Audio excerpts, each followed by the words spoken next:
हरि ओम नमस्कारम। गणेश जी की 3 परिक्रमा का विधान है, जबकि किसी घर में 3 गणेश मूर्ति रखना वर्जित है। ऐसी आपके परंपराएं हैं हमारी। तो इस परंपरा का मूल यथार्थ क्या है? परिक्रमा और पूजन में अंतर होता है। परिक्रमा संकल्प स्थापन के लिए होता है अथवा संकल्प से निवृत्ति के लिए, मुक्ति से संबंधित होती है आपकी परिक्रमा। जबकि मूर्ति पूजा जो होती है भक्ति और युक्ति भोग योग से संबंधित है। स्पष्ट है, परिक्रमा शक्ति और मुक्ति से संबंधित है और पूजन जो है, मूर्ति पूजा जो है, भक्ति और युक्ति से संबंधित है। हमारी हिंदू कर्मकांडी पूजा व्यवस्था अध्यात्म विज्ञान आधारित व्यवस्था है, जिसका मुख्य उद्देश्य वसुधैव कुटुंबकम की भावना के अनुरूप धार्मिक सदाचारण का परिपालना कराना होता है, ताकि आपके बहुजन हिताय बहुजन सुखाय की उपलब्धि प्राप्त हो सके। जो हिंदू धर्माचार्य थे, ऋषिमुनि थे, उन्होंने धर्म को जो है आपके सर्वहित सबका कारण माना है, मूल कारण माना है। धर्मो रक्षितो रक्षितो इसीलिए कहा गया है। और धर्म का मूल क्या है? तो संत हैं, पुजारी हैं, योगी हैं, तांत्रिक हैं, मांत्रिक हैं। उन्हीं के देह गेह में आपके धर्म का वास होता है। धर्म यानी संस्कार का वास होता है। उनके भावना विचार कर्म का, आध्यात्मिक कर्म का जो है प्रकटन आपके लौकिक जगत में सौभाग्य दुर्भाग्य के रूप में होता रहता है। सो कहा गया है कि सत्यम वदा धर्मम चरा। गणेश जी शुभम कर कहे गए हैं, विघ्नकर्ता कहे गए हैं, अग्रपूज कहे गए हैं, गणपति बृहस्पति कहे जाते हैं। उनके लिए एक मंत्र है जिससे के माध्यम से आप स्वतः उपरोक्त जो 2 प्रश्न है उन 2 प्रश्नों का उत्तर आपको मिल जाएगा। मंत्र है आपकी शुक्ल यजुर्वेद का मंत्र है आपके ओम गणानाम त्वा गणपतिं हवामहि निधि प्रिय नाम त्वा प्रियपति हवामहि निधि नाम त्वा निधिपति हवामहि वसुमं अहम अजानि गर्वधम तम अजासि गर्वधम। उसी प्रकार आपके कृष्ण यजुर्वेद में है, यही मंत्र है गणानाम त्वा गणपति हवामहि कविं कवीनाम उपश्रवस्तमं ज्येष्ठराजं ब्रह्मणां ब्रह्मस्पतः आनः सृष्टवनानुतिभिः सिद्धसान। दोनों में समानता है। दोनों ही स्थितियों में आपके गणेश जी आत्मा के द्योतक देवता है। आत्मा, उन्हें मोदक प्रिय बतलाया गया। आत्मा का तात्पर्य क्या हुआ? समाहार, चेदानंदमय। और आपके गणेश जी जो हैं लड्डुओं की, बूंदियों की लड्डुओं बहुत प्रिय होती।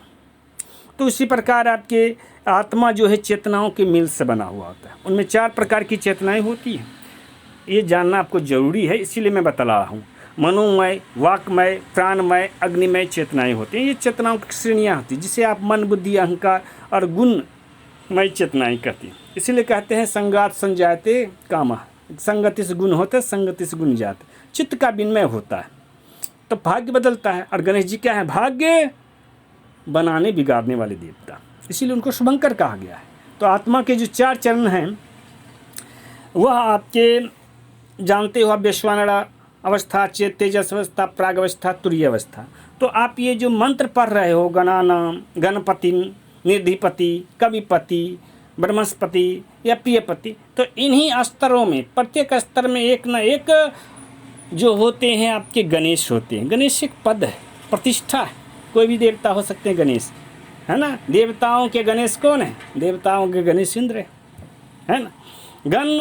गणों के स्वामी, गणाध्यक्ष। तो अब आपका प्रश्न का उत्तर, 3 परिक्रमा का तात्पर्य क्या है?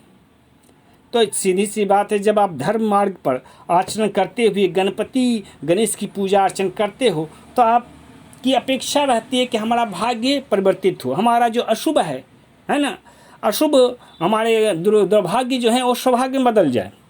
तो ये जो आपकी गणेश जी त्रिकोण जो होता है, गणेश जी की 3 परिक्रमा करते हैं। 3 जो हैं आपके परंपराएं धर्म क्षेत्र में परिवर्तनशील होते हैं। त्रिसंध्या हो या त्रिकोण में आपके हवन करना हो या 3 परिक्रमा हो, इसका तात्पर्य है या तो आप भाव की स्थापना कर रहे हैं, संकल्प की स्थापना कर रहे हैं, अथवा आप मुक्ति चाहते हो, है ना। उस संकल्पों की पूर्णता हो गई, अब उससे मुक्ति चाहते हो। जबकि यदि 4 की बात करते हैं तो 4 परिक्रमा भगवान विष्णु की जाती है, मन मूर्ति की, तो चतुर्भुज उनको कहा गया है। तो वो जीवन में स्थिरता प्रदान करती हैं, चाहे वो चतुर्भुज आकार के हवन कुंड हो, है ना, चाहे वो चतुर्भुज मूर्ति हो, उनकी 4 बार परिक्रमा की जाती है। तो वे आपके जीवन में स्थिरता प्रदान करते हैं। जबकि भगवान गणेश जो हैं चित्त के विनिमय के द्वारा आपके भाग्य में प्रारब्ध को परिवर्तित करते हैं, है ना। तो आपके शरीर में मानव देह पे अध्यस्त जो चेतनाएं होते हैं, न्यस्त चेतनाएं होते हैं, उसका वर्ण हरण आधान करके भक्तों का भाग्य का परिवर्तन कर देते हैं। सो हम लोग 3 परिक्रमा करते हैं, और 3 परिक्रमा करते वक्त देह पे जो अध्यस्त चेतनाएं होती हैं वो सम्मोहित हो जाती हैं, सम्मोहन को प्राप्त हो जाती है, और वो आपके साथ आप यदि भक्त हैं तो आपसे समाधिस्थ हो जाती हैं, और देव विशेष की कृपा आपके और मंडल में को प्राप्त होने लगती है। उसके माध्यम से वह आप में ही लीन होकर रह जाती है और आपके मनोनुकूल हो जाती है, और आपके मनोनुकूल कार्य करने को बाध्य हो जाती है। इसलिए 3 परिक्रमा की जाती है। जो भी परिक्रमा करते हैं मुख्यतः आपके समाधिस्थ करने के लिए ही होती है। उनमें से 3 परिक्रमा आदि कर रहे हैं तो गणेश जी का कर रहे हैं। यह आपके आत्मा जो होती है ना,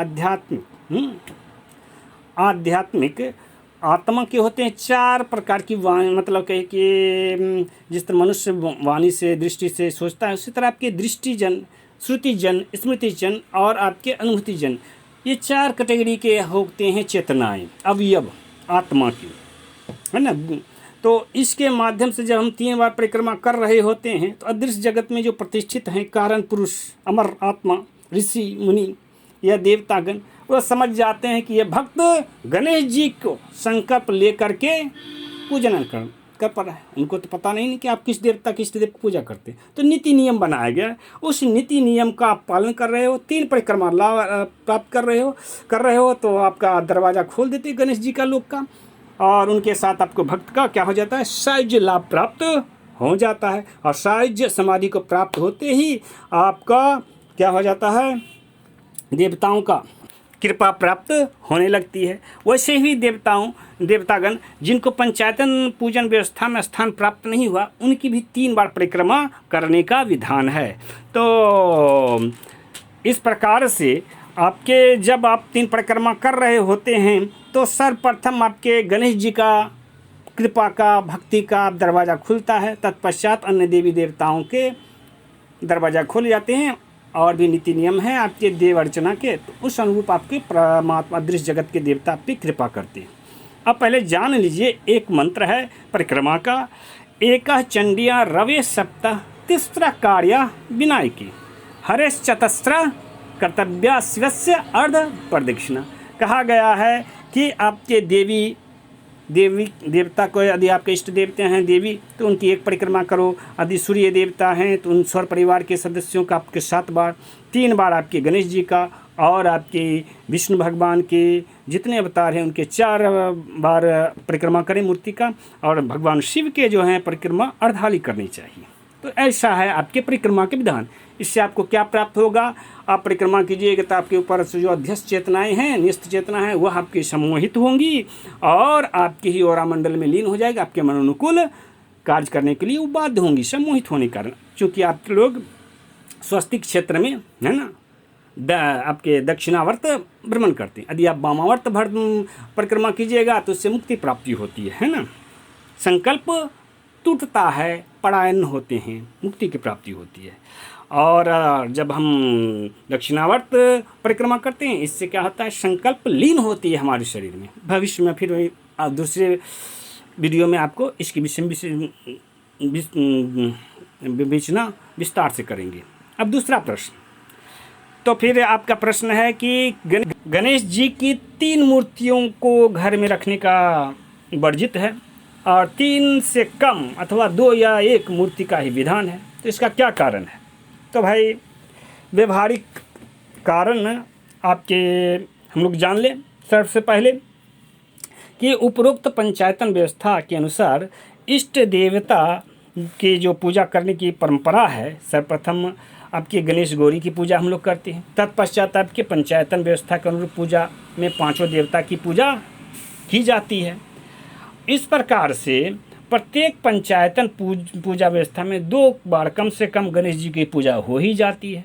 यदि आपका इष्ट देव गणेश जी ही हो तो भी तीसरी जो मूर्ति है गणेश जी की रखना अनुपयोगी होगा, क्योंकि पंचायतन पूजन कर्म में आपके जितने देवी देवताओं की मूर्तियाँ होती हैं भिन्न भिन्न होती हैं, और उनमें आपके इष्ट देव की भी मूर्ति हैं, तो आपके इष्ट देव की जो पूजा है दोबारा उसी मूर्ति से कर सकते हो आप। तो ये तो हुई व्यवहारिकता। वैज्ञानिक कारण कि गणपति गणेश जो हैं इहलोक और परलोक 2 जगह के प्रमुख हो सकते हैं। इहलोक के जो होते हैं आपके गणपति वो आपके नेता हो गए, और परलोक के जो हो गए इष्ट देवता कहलाते हैं। चाहे वो कोई भी हो, विष्णु हो, ब्रह्मा हो, शिव हो, जो भी हैं, या फिर कोई भी हो देवता, तो वो गणों के अध्यक्ष हैं। तो आपका आत्मा का चरण का चाहे कोई भी हो, उसका एक ना एक गणेश अवश्य होता है सूक्ष्म जगत में, ठीक है ना।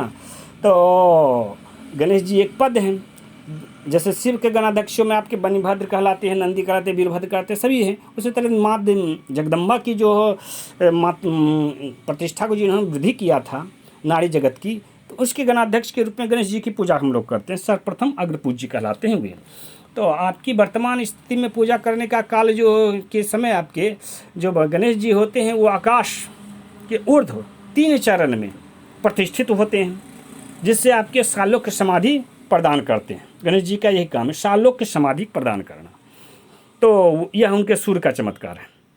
और इसीलिए एक वो जो मंत्र आपने पढ़ा था, अहम अजानी गर्भधवा तम अजासी गर्भधवा, तो इसको आप जानते हो कि मैं जानता हूँ गर्भ धारण करना, तुम जानते हो गर्भ धारण करना। यह यजुर्वेद की जो मंत्र है इसके अनुसार वहाँ पर तीसरा कोई हो नहीं सकता। या तो आपके पुजारी हैं, या फिर आपके यजमान भक्त हैं, अथवा एक गणपति हैं।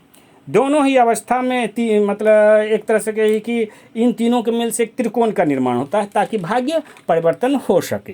तीसरा और कोई है ही नहीं। इसके माध्यम से जब गणेश जी कृपा करते हैं तो पूरा गर्भस्थल मंदिर का, या फिर जहाँ पर पूजन स्थल है तो वहाँ के स्थल को उसी स्थल को ही मतलब वो क्या करते हैं, आकाश में प्रतिष्ठित करते हैं अपने सूर्य के माध्यम से, और सालोक समाधि की प्राप्ति भक्त को होने लगती है, चाहे वो पुरोहित हो या यजमान हो। यह विवर्त अद्वैत भाव की प्रतिष्ठा होती है, ठीक है ना। अब इसके अलावा आप जानिए कि भाव, जब परमात्मा की भाव स्थापित होती है तो 3 प्रकार की भाव होती है। ब्रह्म भाव जो होती है आपके विवर्त अद्वैत भाव होती है ना। दूसरा होता है उभयात्मक भाव, द्वैत भाव। द्वैत भाव में क्या होता है, अच्छा भावना और बुरी भावना दोनों। या तो आपके ये मनुष्योचित व्यवहार हुआ तो पुरोहित का भावना अलग हो सकता है, यजमान की भावना अलग हो सकती है। तो चलिए भाई 2 पर के 2 मूर्ति रख लिए, उससे काम चल गया। विवर्त अद्वैत में तो एक ही मूर्ति से काम चल जाएगा, है ना। कर्म भाव वो भी आपके विशिष्ट अद्वैत भाव होते हैं। विशिष्ट अद्वैत भाव में अच्छी और बुरी चेतना होती है, उसमें भी 2 ही होती है, तीसरी की कोई आवश्यकता हो ही नहीं सकता है। तो इस प्रकार से 3 मूर्तियाँ आध्यात्मिक दृष्टिकोण से रखना उचित नहीं है। तो जब आप अकेले पूजा कर रहे होते हो तो ब्रह्म में स्थित होते आप होते हो, और सामने गणेश जी की मूर्ति होती है, तो आपका अब अंगन्यास करते हो, आपके देवता आपके देह में ही वास करता है, तो एक ही मूर्ति काफ़ी होती है। जब आप पुजारी या पुरोहित के साथ यजमान बन के पूजा करते हो तो उस समय आपके एक गणेश जी की मूर्ति होती है, एक में आपके यजमान और पुरोहित दोनों अर्धविकल अवस्था में स्थित होते हैं, उभयात्मक भाव अवस्था में स्थित होते हैं, द्वैत भाव में उपस्थित रहते हैं, तो वो भी एक। तो उस काल में भी आपके मैक्सिमम आपके 2 ही मूर्तियों से आपका कार्य हो जाता है, संपादित हो सकता है, तीसरी मूर्ति की आवश्यकता ही नहीं है। तो इस प्रकार से हम लोगों ने जाना कि परिक्रमा जो है वह मुक्ति और शक्ति 2 चीज़ के लिए, शक्ति स्थापन और मुक्ति प्राप्ति के लिए होती है, और मूर्ति पूजा जो होती है भक्ति और युक्ति के द्वारा कृपा प्राप्त करने के लिए होती है। इसीलिए आपके गणेश जी की 3 परिक्रमा का तो विधान है, लेकिन घर में 3 गणेश मूर्ति रखना वर्जित है। धन्यवाद।